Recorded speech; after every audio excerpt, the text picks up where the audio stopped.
Hello and welcome to Mabinda TV. So for now, I like to look at the coup military coup in Niger. I would like to look at the military coup in Niger. So as you are aware, there has been in the last 1 or 2 weeks, there was a military coup in Niger. And I think this is a tragedy for West Africa particularly because it has had now 4 coups. 4 of the members of the ECOWAS, that is the Economic Community of West African States, 4 of its members now, that is Guinea, Mali, Burkina Faso, and now Niger, have had military coups in the last 3 years. So why do we resort to changing our governments through the military? And I think the place of the military is in the barracks.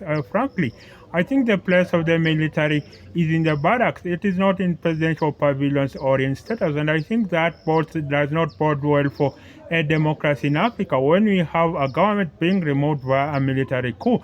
Despite how well-meaning that the coup leaders are. Very often the coup leaders announce that they will be saviors to their people. But what happens very soon after the people, basically the coup leaders, become tormentors? So I think the culture of overthrowing governments through a military coup, I think it needs to end. I don't think that should be the future of Africa.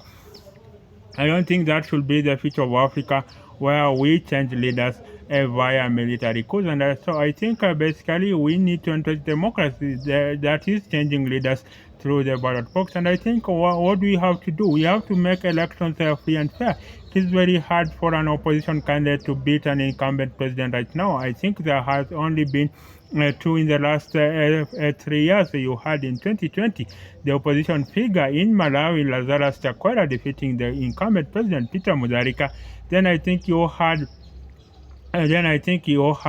in Zambia the opposition candidate Edgar Lungu defeating the incumbent president. The opposition candidate Hakainde Hichilema defeating the incumbent president. That is Edgar Lungu. So I think there needs to be more wins by the opposition. Then the other thing, there needs to be term limits on how long a president can serve. I think this culture of lifetime presidents needs to end. Of course, you have the likes of Robert Mugabe arguing that the Queen of England usually ruled for 70 years. So why not have the same for these leaders? But I think she was not an executive position. So I think right now, of course, she oversaw 14 prime ministers passed through her hands. I think right now we don't need to follow the model. I think we just need to change government democratically through a legitimately elected means so that we go to the ballot, we change governments. I think that's the way to remove a government, not through a military coup. I think soldiers belong to the barracks. They don't belong to presidential pavilions. I think it's very unfortunate for Niger. Of course, they say France has a hand in a lot of these coups or in a lot of these instabilities in the former French colonies. Also, you have the president. So you have, I think about a third of the light bulbs in France are powered by uranium from Niger. I think that either explains the power of France in these colonies. But of course, you have other global powers such as Russia and America jostling for power. I think there's a very large military camp in America, in Niger for America. So I think right now, what we need right now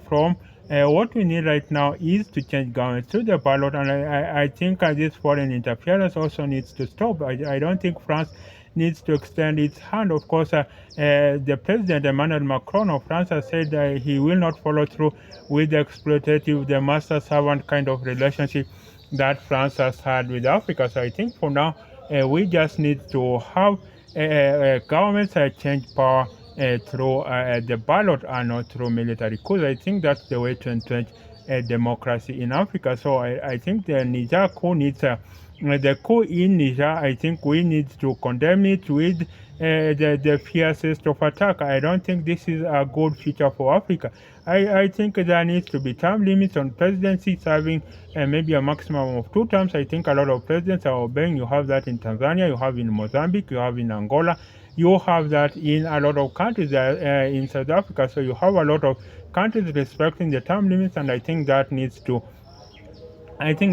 go on for a little bit longer. Then we need soldiers to belong to the barracks and not to have their place in presidential pavilions. I think that is the only way we can enhance democracy in Africa. Otherwise, it does not bode well. Remember, political stability is the number one thing that you can grow economically, but if the institutions you have built cannot sustain political upheaval, then you are doing zero work. That growth will suffice in a matter of seconds. I think we need to be able to grow the African economy as well, and that is, I think, that starts with political stability. So, what do you think about the co in Niger? So, till the next episode, bye for now.